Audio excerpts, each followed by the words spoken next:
Welcome back to my channel. In this video, what I want to do is actually break down and help optimize a sales presentation for a company called B1G1 Business for Good. So this is his name is Paul Dunn.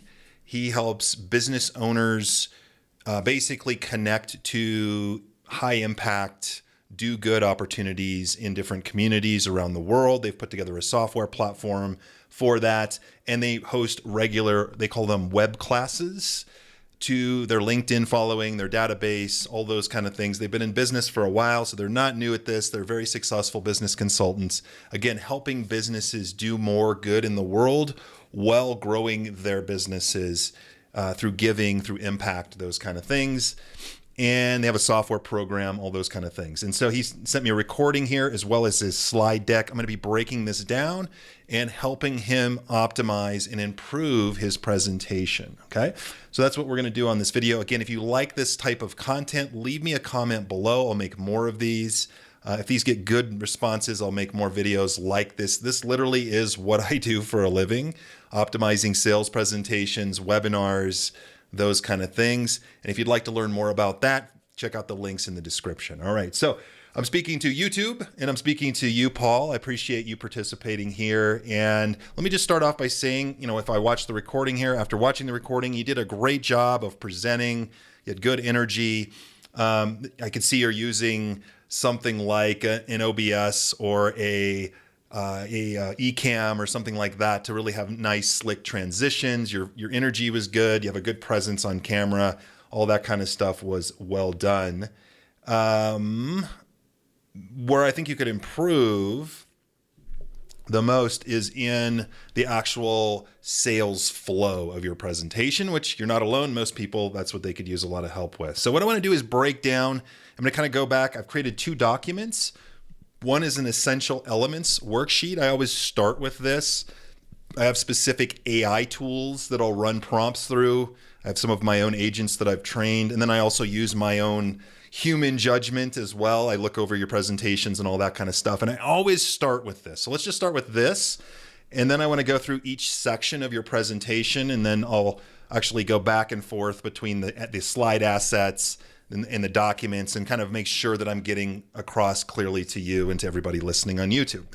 All right, so I always start with the essential elements. It's kind of like whenever you're baking a cake, you want to make sure you have the right elements on the kitchen table before you start baking the cake, right? And so when it comes to putting together a sales presentation, I'm always looking at some of these ingredients, including like who your ideal buyer is. So I've got some information there. The belief statement. So when you're putting together a presentation, a sales presentation, a great question that in my mind is mandatory is, what is the one belief that your ideal buyer needs to believe so they'll buy? So that they'll, in your case, book a call with your sales team. So for everybody listening on YouTube, Paul is booking calls with his team at the end of the presentation. And I have some feedback for you on that as well, Paul. But a good place to start is obviously who. It all starts with who our ideal buyer is, because then we know who we're speaking to, what their desires are, their difficulties, all that kind of stuff. And so you're basically speaking to these folks here. I'm not going to go through that in detail on the video for YouTube because I want to get to the presentation. But what's one belief that your buyer needs to believe? So for you, Paul, I came up with this. So when my business creates measurable impact in the world, it also becomes more successful, more meaningful, and more attractive to the people I want to serve. Okay, so that was the one belief statement. What problems or pain points are these people going through? They're feeling invisible in the marketplace. They're disconnected to their purpose. They're basically getting lost in a sea of sameness. I like how you say that as well. And they can't retain or inspire their team. And your program helps to solve that by creating a more purpose-driven business that will attract top-tier talent, make more sales, attract more goodwill customers, all those kind of things. So we have the problems, the objections. That's another thing we want to kind of make sure to get on the table. Maybe they've tried giving before, but it didn't really make an impact. Maybe they feel like, if they talk about their giving, it's bragging.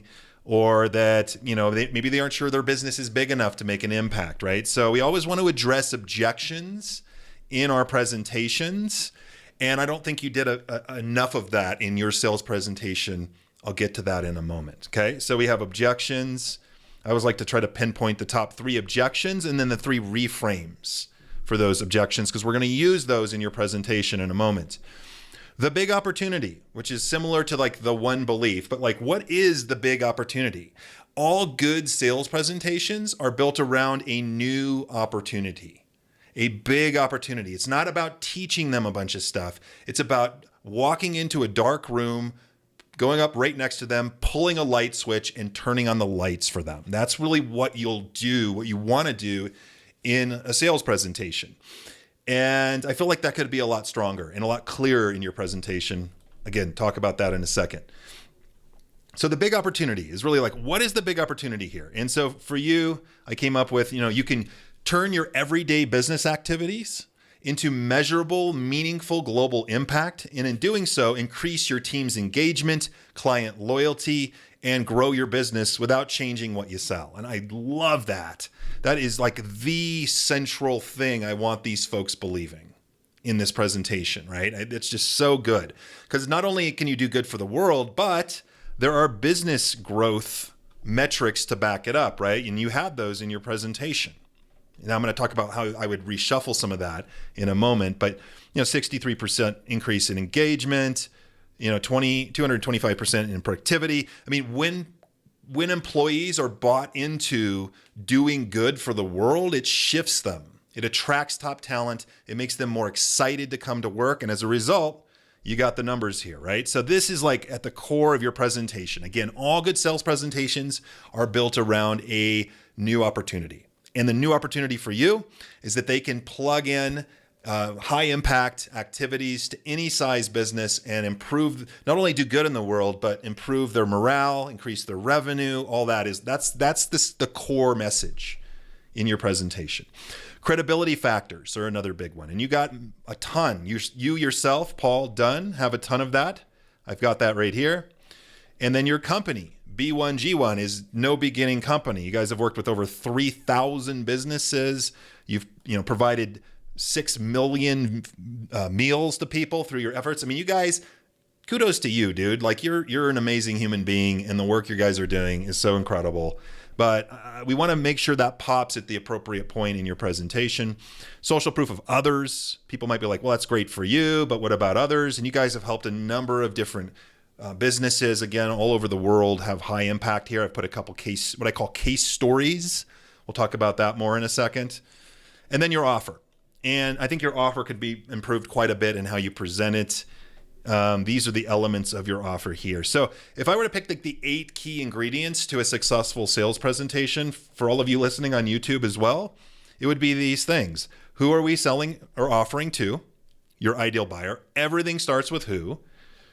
And if you're not clear on that, you need to get clear, and it's easier than ever with AI research today. What is the one belief that they need to believe in order to want to take me up on what I'm offering? What are the problems and pains? Ideally, the top 3 pain points with some reframes so that we can address those during the content of our presentation. You got to teach away objections as well. That's a big one. So we have what are the big objections and reframes? Again, we're going to talk about that in the content section here in a moment. Really, it comes down to like, what is the big opportunity that you're offering people? Okay. And we went through that. Credibility factors, people got to know why you. Social proof for others. Have you done this with others? And then your offer. Okay. So that's enough on that. I'll give you this document as well. What I want to do now is go through your presentation. So I'm going to pull this over here. This is your slide presentation, Paul. And I want to kind of mainly work off of what I call my audit here, which is my doc I kind of put together to keep me focused on the main feedback points. And I may refer to the slide deck for everybody watching and for you watching as well here on this slide here. So again, when it comes to a good sales presentation, all good sales presentations are built around one new opportunity. And for you, we talked about that already. And getting them to buy into that opportunity, which for you is that you can turn your everyday business activities into measurable, meaningful global impact and also increase your team's engagement, client loyalty, and grow your business. Okay, so if you can grow your business while doing good, that is like the core thing. All right, so when it comes to sales presentations, I like to section this off into 3 sections: framing the opportunity, showing the opportunity, and offering the opportunity, which is really your call to action at the end. And I have feedback on all of these sections. And again, you did a lot of good things. Again, nice presentation skills, good pace, good cadence, all that kind of stuff. Where I think you could improve, first off, is in framing the opportunity. Remember, your opportunity is that you can grow your business while doing good in the world. And so we need to frame the opportunity a little better. I felt like your presentation here, I think we could improve your headline as well. This headline to me doesn't really speak to the specificity of your topic. And, we can follow up after this. That doesn't really grab me. The standout moves, simple steps to take your business to the next level. That's very vague and generic. I would like to see, more around like, how you can grow your business while making a bigger impact in the world. Something around that, I think, would be more aligned with what you're actually teaching. Anyway, so you start things off there, you come on video, you kind of give your agenda here. You talk about there's 3 things that are difficult for a lot of companies to do: attract and keep great clients, attract and keep great team members, charge what you're worth. I didn't feel like those really lined up as well as they could with really why you're here. You talk about a few pain points here and all those kind of things. And so for me, what I'd recommend you do, again, framing the opportunity. Let's say you're doing a 60-minute talk, which is roughly what you did. It's really about talking about why this, why you, why now, and then talking about their desires, pinpointing their difficulties, and then seeding the discovery of what you're about to share with them. And so I like to start off, and I'd recommend you start off your presentation instead of just kind of going through this kind of stuff. And then, I think it could just be tightened up a lot. I would start with a discovery story. I call it a discovery story. Some call it an origin story. But can you give people some context as to how you discovered that you could grow your business while doing good in the world? And I'm sure there's maybe some point in your life or your company's life where you guys are maybe doing the traditional business model, and then you discovered wow, I love helping other people. And look at all this. Not only can you help other people, but you can grow your business at the same time, right? And so I like to use this before, during, and after framework. So but what were you doing before you had this epiphany or this aha moment? Tell that story. Take them back to either your before or your company's before, and tell that story. Then talk about how you discovered it. What was that moment of discovery for you? Or when was the moment you decided to launch your company? I mean, I know you met your co-founder. She had some mind-blowing things to share, and you guys decided that this was your life's work and mission. Again, you're doing awesome work, but can you describe that moment? And then can you talk about what happened afterwards?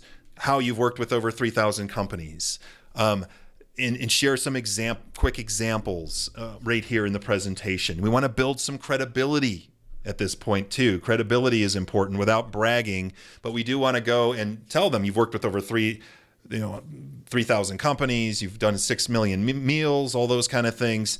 I mean, this is really, really good stuff, right? And so I would start your presentation instead of it felt very disjointed a little bit. Tell an origin story. Start off. A good discovery story will give context. The biggest mistake people make is they start teaching in the first 20 minutes or so of a 60-minute presentation instead of setting the stage. I call this framing the opportunity.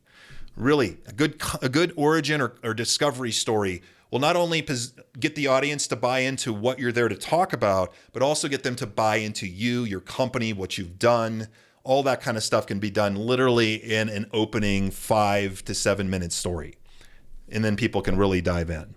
Again, we need to do a better job of pointing and setting the stage, talking about your new opportunity, your big opportunity. And so I would tell a quick discovery story, end with kind of what your mission has become and what you've done, and then reiterate the big opportunity. And so the real discovery here is that you can turn your everyday business activities into measurable, meaningful impact while growing your business, right?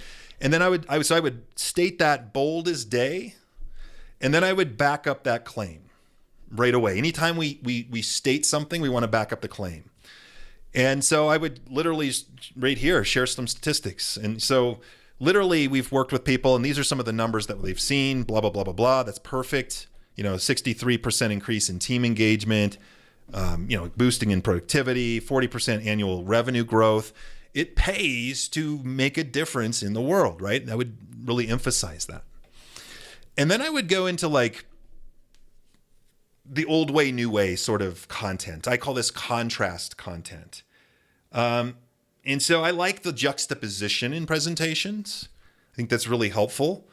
There's an old way of doing business and a new way of doing business, right? The old way is, profit at all costs. The old way of doing business is shareholder only focused, profit only focused. The new way of doing business, the better way of doing business, our way of doing business is a shareholder focused process, a way of helping all of those connected to the business. I think of conscious capitalism in that organization when I look at what you're doing. Okay.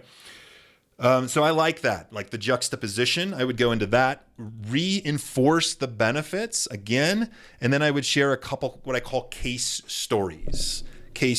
And you got a number of those I've seen a number of them on your site. I mean, you got a number of social proof from others that you could inject to talk about how people pivoted towards this impact model and grew their business and made a bigger difference. Okay. So that would be like the first 20 minutes. Again, you've done a lot of good things well here, but it felt like you were meandering a little bit. I didn't feel like you really tightly hit on the new opportunity as well as you could be. You talked about other people's books a little bit, and you shared, I know it looks like you've taken my friend Simon Bowen's model class. He's a brilliant man. But you were trying to draw some models around some different things. And it felt like these were all like, I would call nice to know details, but I don't know that they really in my view, think they hit the mark as cleanly as they could. Okay. Nice graphics, nice animations, good presentation, all that kind of stuff from a technical perspective. I just feel like the meat of this, which really is what moves the needle the most, could be stronger. So that's how I would frame the opportunity. You got to start by framing the opportunity. And again, your opportunity, we've talked about how you can grow your business while doing good. That's a summary, but you get the point. Then we move into the second part, what I call showing the opportunity. Showing the opportunity is the next part of this. And so we've framed it, we've set the stage, people understand that you've told an origin or a discovery story. They understand why this opportunity, what it can do for them. And that's kind of like, okay, the first 20 minutes, we're trying to quote unquote sell them on the opportunity. Like you can make an impact and grow a business. These are not mutually exclusive, blah, blah, blah, blah, blah. And in this section here, which is usually about minute 20 to 45, we do what I call teach away objections. So addressing, this sounds great, but... So we've already, hopefully at this point, we're 20 minutes in, we've sold them on the new opportunity, but they're going to have some thinking around this, right? Like, yeah, but, this sounds great. I mean, the idea of making a bigger impact sounds great, but insert concern, insert objection or reason. And one of the things I thought you didn't do very much of in this presentation is address objections. Again, I think you could have been clear in the framing the opportunity, but I also think once they're bought into that or they're leaning that way during your talk, it's like, okay, yeah, but, and I don't think we really address the yeah, buts that I recall at all in here. And so I like, you can call these the keys to success. You can call these like, the three, mistakes or the three shifts or whatever you want to call, but 3 is usually a good number. No more than 5. But we basically, again, we want to know what are the objections here. And so we go in here, like, again, ran some AI tools, did some analysis for you, and came up with 3 objections and reframes that we could use in the content section, the showing of the opportunity. here. So we want to teach away objections, address the this sounds great, but things. We want to show a clear path for them and demonstrate that clear path. And then we want to make claims and back up claims. Okay. So the first key to success could be, and I'm not saying you have to use these, I'm just using these as an example, is that we've tried giving before, but it didn't change anything. Didn't change anything. So maybe they're like, yeah, we tried donating some stuff and we didn't really, we felt good for the moment, but it didn't really change our company culture. It didn't really do much for us. And the reframe could be that, it comes down to having a system, a visible system integrated into your company in a story-based way, which is really what you do. That's what you do, right? You have a software platform that makes giving and connecting business activities to giving super seamless for them. And you also have a network of opportunities that you could just plug them into, right? And so one of the things they might be thinking is, well, we've tried donations before, didn't really change our business. I'm still struggling with the same business problems and the same culture problems, et cetera.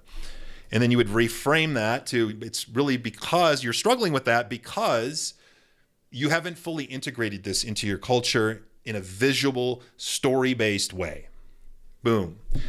And then right behind that, you could demo your product. I know that in your current presentation that you did, you demoed the product.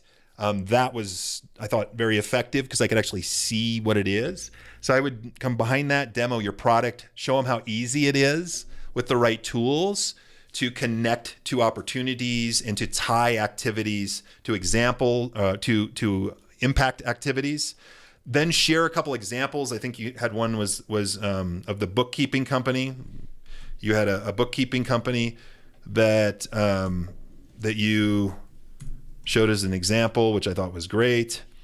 You also had another company as well. And then you shared a bunch of examples of like every time we have a meeting, 18 people get fed. This first point here, I would really spend kind of the bulk of the time on. Because I imagine one of their objections might be, yeah, we've tried something like this before. And you need to address that and demo your product and show lots of good examples so they fully understand what you're offering and like that isn't true, that they just haven't been doing it in the right manner. Okay. Then I would address another objection, teach away another objection. So, maybe it's like, well, what if it feels like if we're visually showing our stuff that it's bragging or it feels whatever. Now, I don't know if this is exactly the right one, but I'm going to use it here in the example. Then you would reframe that, share some more stories and examples. And then I would go to like another objection might be, well, I'm not sure our business is big enough to make a real impact or that my business is ready for this. And then you would reframe that, size doesn't create the impact, structure does. Even small, consistent actions like linking a Zoom call or email to a given action can transform the lives of people all over the world, improve your company's morale, increase your revenues. When you're doing good, you're growing your business, right? And then you would share a few more examples and case studies. So we're making a claim here. We're making a claim with these reframes. And then we want to, of course, prove the claim true by sharing examples, case stories of other clients of yours. And again, if it makes sense, you could show the product again. This should take you about 25 to 30 minutes in this section. It's kind of the meat of the presentation. Again, the first 20 minutes, we're building the opportunity, why giving can grow your business and why it's easier today than ever.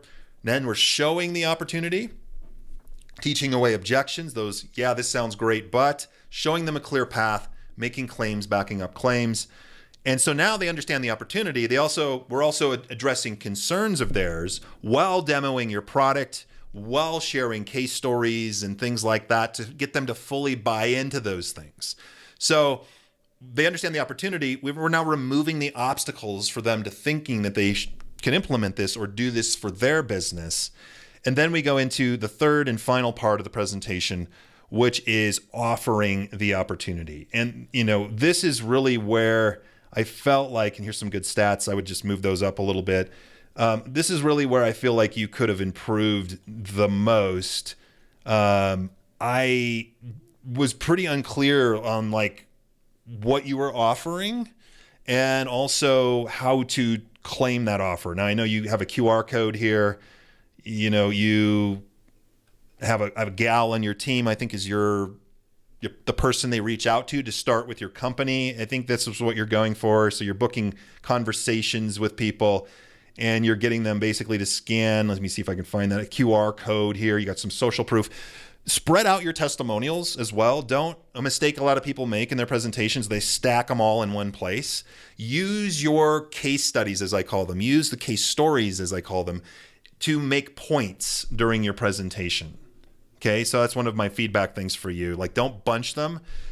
Make a point here and then use them to anchor the point. Don't just say list a bunch of them in a row. Same thing on like a sales page. You don't want to just you want to spread your testimonials throughout the page, especially if it's a longer page. A webinar is a longer presentation. So we want to spread them out and use them strategically to make points and to anchor in claims, not just have a section where we go through a bunch of them. You can do both, but that's one of my feedback pieces for you. And then your call to action is here, a QR code, and then a quick recap. QR code, and you kind of continue to talk a little bit about legacy, which I think is fine. But I don't see a clear, and when I listen to it, I didn't see a clear call to action. Like when we're coming in here, the biggest thing is to have a clear and compelling call to action. And so this usually takes about 10 to 15 minutes. And so what we do is, we recap what we just covered, and then we transition to offering the opportunity, which in your case could be something around these lines. It could be like, hey, if you liked what you heard today and you're excited about doing a more impact in the world while growing your business, it's never been easier. Our platform, B1G1, is going to make it just so simple for you to create a simple dashboard and log in to, and connect you with opportunities. Okay. And so if you want to talk to us about that, your first step is to book and then insert the name of the call. So a good CTA for lead generation, like you're doing, the call has a name. So schedule a high impact strategy session, a one-on-one high impact strategy session. That could be your gal. Name the call something valuable, and then offer a couple add-ons to that call. I'm telling you, if you just focus on quote unquote selling the call, while offering a few add-ons, you will dramatically increase the call take rate. And then have a clear URL. I would not rely solely on a QR code. Okay. One, not everybody may even know how to use a QR code. I know that's kind of crazy to say, but people don't always know, especially in older populations, they may not know how to scan it. They may not feel comfortable using that as a call to action. So have a clear link, b1g1.com/whatever it is, and call or something like that, and put that on the slide. Make sure that's super easy to have there. And then also, if you're on Zoom, which I think you were, make sure someone on your team is dropping a link at the same time multiple times throughout the presentation in order to get them to book that call with you. I did a presentation with a gentleman recently. We had about 50 people, so it was a smaller one, but we ended up booking 23 sales calls, 23 people to speak to us, speak to us from that call. So it's like we just sold the call, quote unquote, sold the call, had a couple value adds, a bunch of people booked, and we ended up getting a few clients from that as well. So make it easy for people to book with you. Don't just rely on a QR code. I know that's sexy new technology, and you can have one, but I don't see a link here. I don't know if you dropped the link anywhere in the chat as well. I didn't hear you talk about that. So that's obviously going to make it, you want to make it easy. Make it easy for them to book. Okay. So a good compelling call to action has the name of a call, a few value adds for you. It's usually like maybe a guide or a template. It could be maybe a trial. If you offer a trial for your platform, come to the call. We're going to dig into how you can best serve your community while growing your business. When you attend the call, you're also going to get a complimentary 30-day trial to our software, or you're going to get the checklist, the high impact checklist. So you know exactly which steps to take to plug into this and grow your business using high impact activities, whatever that is for your business. And I'm just riffing off the top of my head on that. So anyway, just wasn't clear to me. And I think and that's sort of a theme from this. Like, you're very good at presenting. It was the animations were neat. I know people, if you're on YouTube here listening to this, you couldn't see necessarily all of his animations in here. Maybe I could splice some in a future video. It was very well done in that respect, but I felt like the flow of the narrative wasn't quite as tight as it could be. And the call to action certainly could have been stronger as well. So that is my feedback for you, Paul. And yeah, that would be what I recommend you do. You're doing a lot of good stuff. I just think you could tighten up the opportunity, tighten up the showing of the opportunity, framing the opportunity, and then making a clearer call to action that's easier for people to get to. And I think you'll have a much stronger presentation flow as a result of that. And so that is this video. If you want to look at having me review your presentation, this is something I offer as a service. I'm talking to all of you on YouTube. Click the link in the description. There's a link there to request a call with me. I do work with a number of companies in B2B and B2C, helping them optimize their sales presentations, webinars, masterclasses, all that kind of stuff. Check out the links in the description. Paul, thank you so much for participating. And if you can grab a few nuggets out of this, I have no doubts that your presentation can soar to even better heights. Congrats to your company for its success and for being such an amazing human being. Really respect you and the work you're doing.